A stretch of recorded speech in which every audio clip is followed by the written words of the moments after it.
Blog Talk Radio, the world's largest online radio network. Welcome to Mysterious Realms Radio. This is John DeSalvo, and tonight we'll be exploring the mysterious realm of the Mayan Code and awakening the planetary mind with our special guest, Barbara Hand Clow.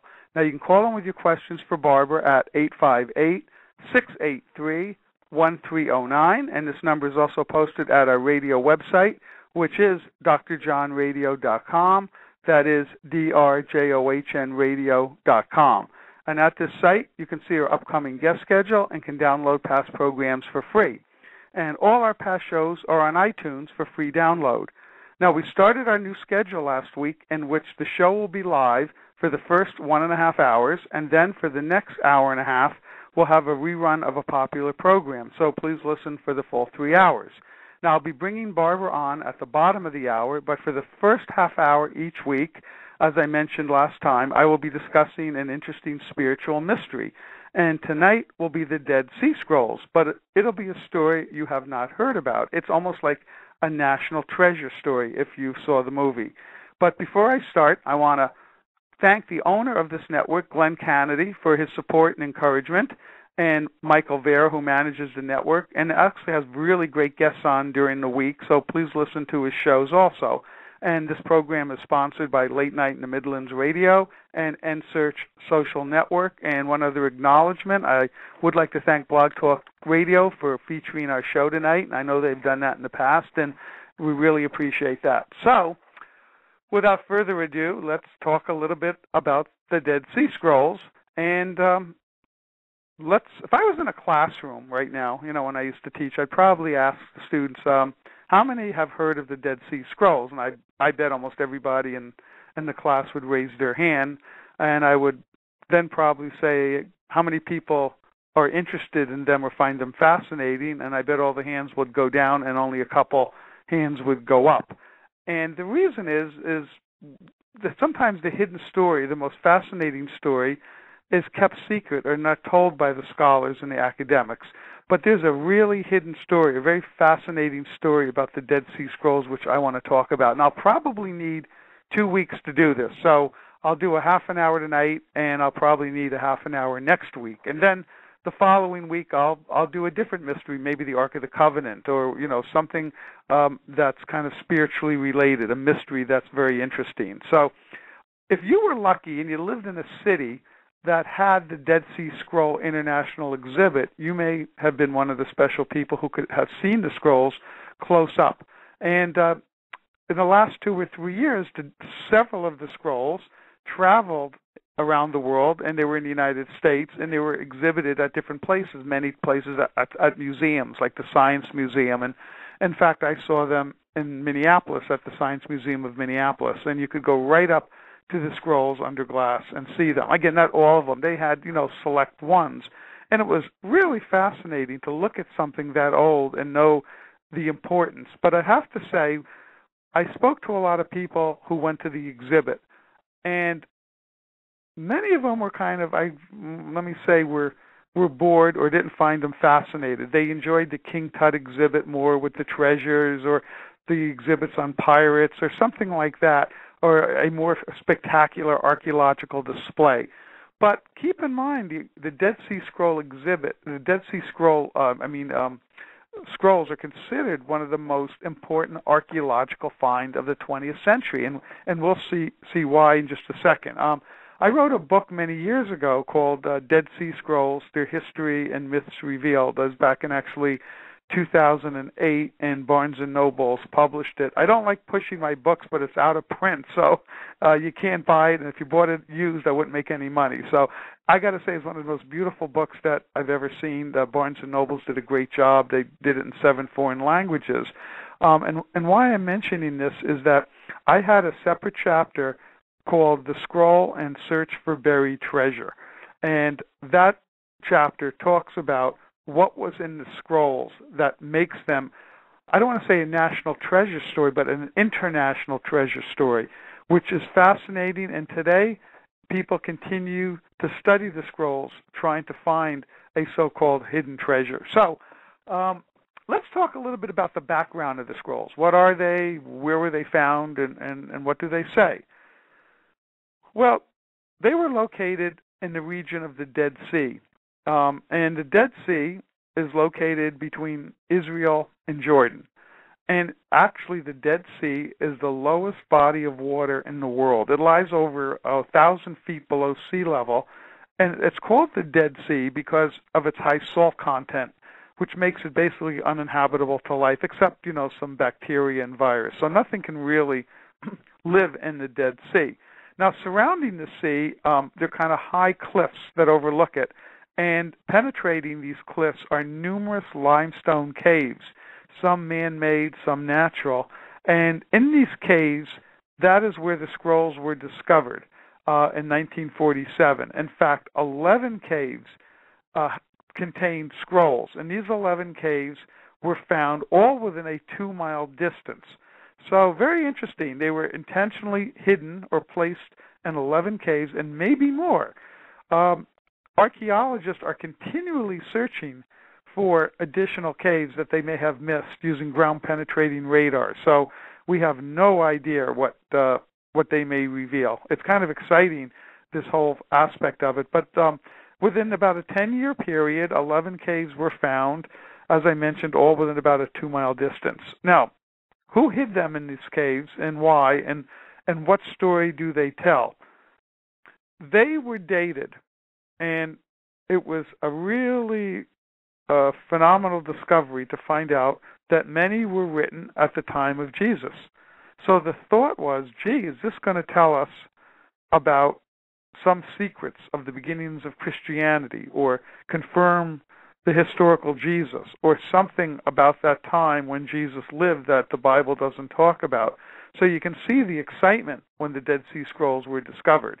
And there were a lot of different types of scrolls, some biblical scrolls, like the books of the Bible, and which is interesting, they were very similar to the Bible we have today, which shows the Bible has been copied for thousands and thousands of years without any error, and that's pretty phenomenal. And the second thing, they were called non-sectarian scrolls, which were basically non-biblical scrolls, but about their life, their discipline, their spiritual discipline, because it was a religious community, we think, wrote the scrolls. And the theory is they were written by the Qumran community. I don't want to get into that tonight because it's kind of debated if they were the ones who wrote the scrolls or a different group or they came from a different region. But the point being is most experts with the dating, the carbon-14 dating, because you could date the linen that the scrolls are wrapped in, a lot of them came out to be around the time of Jesus, so in earlier. So very interesting, the story that they may tell. Now, how were they discovered? That's a fascinating story. I love history when just common things are involved, and by accident, some of the world's greatest discoveries are made. And this happened with the Dead Sea Scrolls. It was in 1947. There were 3 Bedouin shepherds. Excuse me, they were herding goats, and the goats were grazing around, I think it was the northwest shore of the Dead Sea, and one of the goats disappeared. So one of the shepherds decided to look for him and thought maybe he climbed into one of the caves, on the cliffs, and there was a cave that he was climbed up to, and he threw in some rocks, figuring if the goat was hidden in the cave, it would scare him and he would come out. But when he threw the stone in, lo and behold, he heard the sound of pottery breaking, like a jar or some dish shattering. And he thought, wow, that's interesting. I wonder what's in there. But he didn't have time to explore the cave, and it was getting dark, and the 3 shepherds wanted to get back home. So they decided to come and explore it another time. There's a little mystery about what happened after that, but the most popular story is one of the youngest shepherds did come back the next day to explore the cave, and he climbed in it, and lo and behold, he saw about 40 intact pottery jars, and many of them had ancient scrolls rolled up inside. So he took a bunch of them back to his camp, and they thought, oh, maybe we can get a few bucks for this. I heard also many of the scrolls that were brought back were used as fuel and burned. So the destruction of some of these is, beyond incredible. But anyway, so they decided to try to sell them. They went over to Bethlehem, and they found a antiquities dealer, and then they took them to Jerusalem, and actually they sold their, I think, 3 or 4 scrolls for about $100 in our money. Boy, that was a heck of a good deal for the person buying them, huh? So anyway, they weren't sure what the dealer who bought them wasn't sure, but basically that's how knowledge came, and eventually the authorities and the archaeologists found out that there was this find, and they tracked down the Bedouins and found the cave, and then again in the next 10 years, subsequently 11 other caves were discovered. So interesting story, and again, even more interesting that the archaeologists are still searching for more caves using ground-penetrating radar, and who knows what they'll discover. So what was found in these 11 caves? Roughly over 60,000 scroll fragments, a lot of them just really small fragments, maybe the size of a penny, and others larger fragments, and some complete scrolls, like the book of Isaiah was found completely intact. And they estimate there were probably originally about 900 separate documents that these scrolls represented, that these fragments were part of. Now, obviously, they couldn't recover all that, but they did recover most of the biblical books and a lot of scrolls on what we call the rule of the common, living style, what the religious order did, some prophecy, very, very interesting. The sectarian, they consider them sectarian and non-sectarian scrolls, but that's basically what they were. One were biblical and one were non-biblical. And for many, many years, and it's still going on now, so you could say over 50 years, or I guess exactly 50 years, over 50 years, it's like a jigsaw puzzle. The experts trying to reassemble all the pieces into a coherent document. And obviously some are able to do that, and others we just still have the fragments not knowing, what they were part of. Most of them were written in Hebrew, but we do have some scrolls written in Greek and Aramaic. And most were written on some kind of parchment, which is, leather, animal skins from calves, goats, sheep, but some were written on papyrus, as you know, from the papyrus plant, like Egyptian papyrus. Now, what is fascinating, out of all the fragments and scrolls, only one was written on copper. Yes, copper, not papyrus, not leather, but copper, a copper plate. Why was there a scroll written on copper? Now, don't forget, copper was a valuable and expensive metal, even at that time, first century AD. And why would someone want to make a scroll and write letters into something copper? My first thought would be, obviously, to preserve it. They knew copper would last a lot longer than papyrus. And, or parchment. And so copper was chosen. So that singles this one out as something being very special. And we're going to discuss this because that is the topic of the National Treasure story. Now, the copper scroll was discovered not in 1947, but about 5 years later in 1952, and actually cave number 3. The caves are numbered in the order that they were found. Actually, cave 4 had the biggest find of scrolls. But in cave 3, the archaeologists were searching the cave and found a bunch of scrolls and pottery. And then in the back of the cave, not with the other scrolls, fragments, but in the back, there were 2 broken pieces of copper. And these 2 pieces of broken copper were actually one and the same. It was one copper scroll that happened to break in half over time.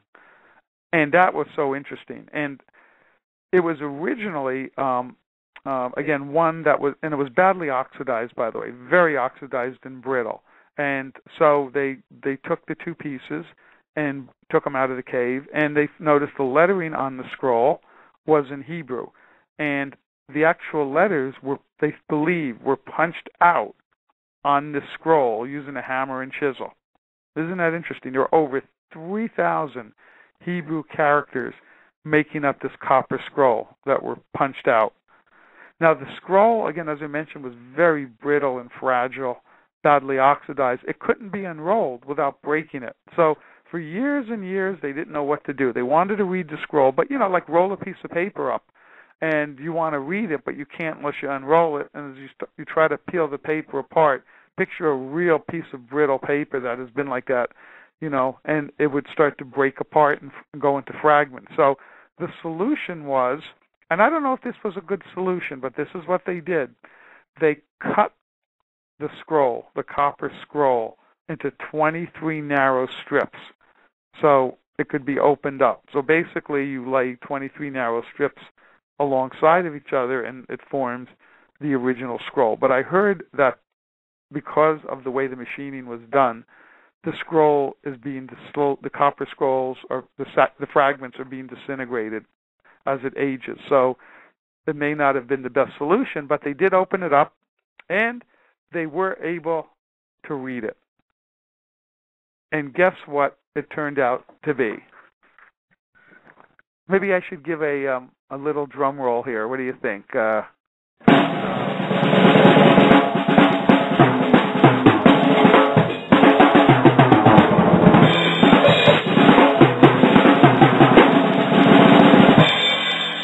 Well, if you're falling asleep, I hope you woke up. I actually recorded that before the show, thought I'd have some fun. But the copper scroll turned out to be a treasure map. It gave 64 locations in Jerusalem and surrounding areas where an incredible amount of gold and silver was buried. Amazing. So, now the question is this a real treasure map? Is it something somebody made up, like a fictional story? Think about this. If that was a fictional map, somebody back around the time of Jesus said, hey, I'm going to make up a fictional treasure map of 64 locations where there's buried treasure. Why would they take one of the most expensive metals at the time? How long? Can you imagine the time to punch 3,000 Hebrew characters or make and form the story and make up the whole? What for? And then bury it and hide it in a cave so nobody could see it for who knows how many hundreds or thousands of years. I mean, you would think a person would be insane to do this. The other alternative, it's a real treasure map, that because there is real treasure of extraordinary value and importance, the treasure map had to be something that was going to last. They had no idea when it would be found. Would it be 10 years from then, 100 years, or thousands of years, which it turned out to be, a couple thousand years. Copper would have lasted, or they thought at least, and it almost didn't last, as I mentioned, because it was starting to disintegrate, but actually it did, and we can read pretty much the whole copper scroll. So that was a real shocker. And what are these 64? Where are these 64 locations that mention that there's treasure hidden? Somebody hid treasure back 2,000 years ago. The 64 locations are in the areas of Jerusalem and also areas around Jerusalem. And it mentions gold and silver, utensils, garments, money, all kinds of different things buried in different locations. And some expert reading the treasure map and the descriptions, which we'll talk about, and I'll actually read to you some actual descriptions. We may not get to that this week, but the experts estimated that if the treasure map is correct, and what they say was actually buried, we're talking about 25 tons of gold and 65 tons of silver. That's a heck of a lot of gold and silver, and you can do the math and figure out what that would be worth today. I have no idea, but obviously it's something extraordinary. So now you can see why I find the Dead Sea Scrolls so interesting, and we'll continue with this in just a second, but I just want to sidetrack and say that many times scholars don't emphasize these stories that are fascinating because, maybe it's not true or it's not really, an academic interest. But I think it's fascinating because I don't know about you, but I love the national treasure story. And here's one that goes beyond that, and it's an international treasure story going back to the time of Christ. And that's what's so fascinating. So besides all the information the scrolls could tell us about Christianity and Jesus, and also prophecy, they have things in here about the end times. And I won't be able to get to any of those tonight because I only have about 5 or 6 minutes left. But I hope next week to continue with the story and talk a little bit about the what does it say? How does it add to the Bible about the time of Jesus? And what do we know about early Christianity now because of the scrolls that we didn't know before? But let's talk about this copper scroll. So let's not get too far away from this, which I do many times when I teach because there's so many interesting things. But the copper scroll is different. It's an anomaly scroll for many, many reasons. One is, well, as I mentioned before, it's the only copper scroll that has been found. The other ones are all made of parchment or papyrus. Also, it doesn't fit the classification system. It's not a biblical scroll, and it's not a sectarian scroll. Sectarian meaning about common things, the work week, what they did, prophecy, the manual for discipline of their order. And it's not a literary type of writing. It's a treasure map. It's different. There's nothing like it. This is also very fascinating. The form of Hebrew that is used in the copper scroll is different from the rest of the Dead Sea Scrolls. In fact, it's not similar to any Hebrew writing that we know, and it may be a local dialect. See, all these to me tell me that it sounds authentic. The script is different from the script in the other scrolls, and it is unique. And certain words, the spelling is different from what we would expect with the traditional Hebrew. So one of my guesses, and I never mentioned this, it just came to me now, is that could it have been some kind of different order that was isolated? So they developed a different kind of writing and dialect, and that's why it may have been different from the other scrolls. It just happened to be buried with the Dead Sea Scrolls from Qumran. Who knows? Remember, it was found in back of the cave, not with the other scrolls. So that's just speculation on my part. One of the questions is, and I'm sure you're probably asking us, where the heck did all that money come from? That gold and silver? Well, that's a really good question because the religious community at Qumran, basically, most people think was poor, and the Essenes, which they're called, and that's still speculative whether they wrote the scrolls or just stored them there or had nothing to do with it. But the Essenes would not seem to have had this kind of money. They vowed poverty and they lived out in the desert. So where did this 25 tons of gold and 65 tons of silver come from? Well, one of the possibilities is the temple in Jerusalem. Remember where the Ark of the Covenant was kept? They kept a tremendous amount of gold and silver. Would it have been this amount? Probably. Maybe not this much, but maybe more could have came from other, surrounding cities and temples and brought there. The question is, for what reason? Why? Let's assume all this gold and silver came from the Jerusalem temple and other temples and other places, was all brought there for some reason to hide. Why would they want to hide it? Why would they want to take this valuable gold and silver and hide it in some outskirt cave in the desert so nobody could find it? Well, if you know your histories, you know that the Romans, remember, entered and destroyed Jerusalem around 70 A.D. We're in 66 to 70 A.D. And the temple was destroyed, and that's part of history.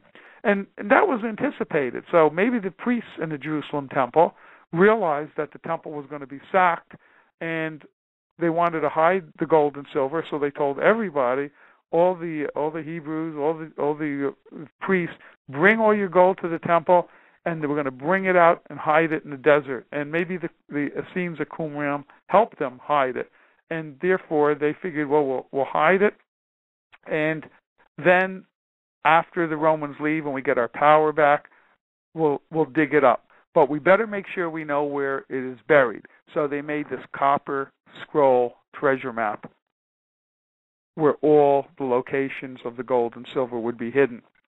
and it had to last because they didn't know how long it was going to be. Would it be for their generation or for the next generation? Well, obviously it turned out, that was the end of them pretty much, and, the temple was never restored, and they never actually, this little copper scroll among all the Dead Sea Scrolls was buried and lost for the next 2,000 years. So that's one, speculation. But the map, I'm going to tell you, I won't read you the treasure map information. I'll do that next week. But I want to let you know that the map is very specific, that it tells you in each of these places the specific location, exactly where to go.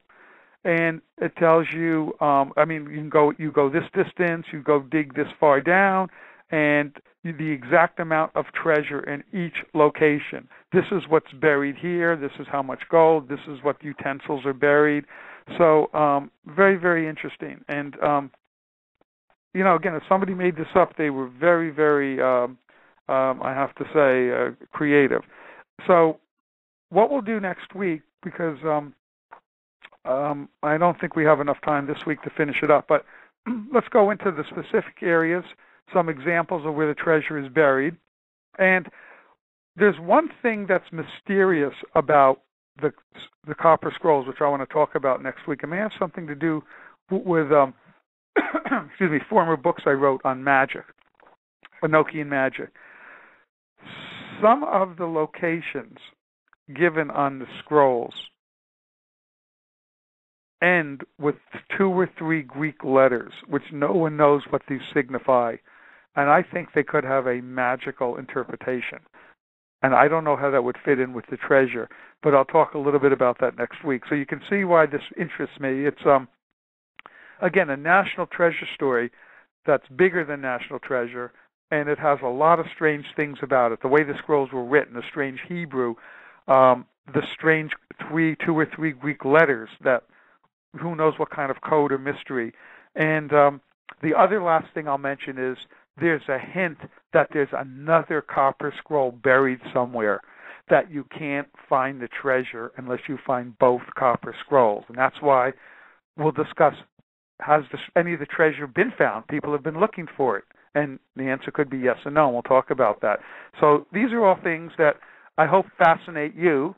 They, like I say, they really fascinate me. And we'll hopefully continue with that next week. And I hope you enjoyed it. And we'll try to come up with other interesting topics on spiritual mysteries, spiritual, religious, and biblical mysteries. And the Ark of the Covenant is a big interest of mine, so maybe we'll do that next and talk about some of the science and how the Ark could actually maybe be a weapon or a transmitter. So you're listening to Mysterious Realms with Dr. John. Please stay tuned, and right after this short break, we will be back with our guest, Barbara Hand Clow. So please stay tuned. Blog Talk Radio, where millions of hosts and listeners gather.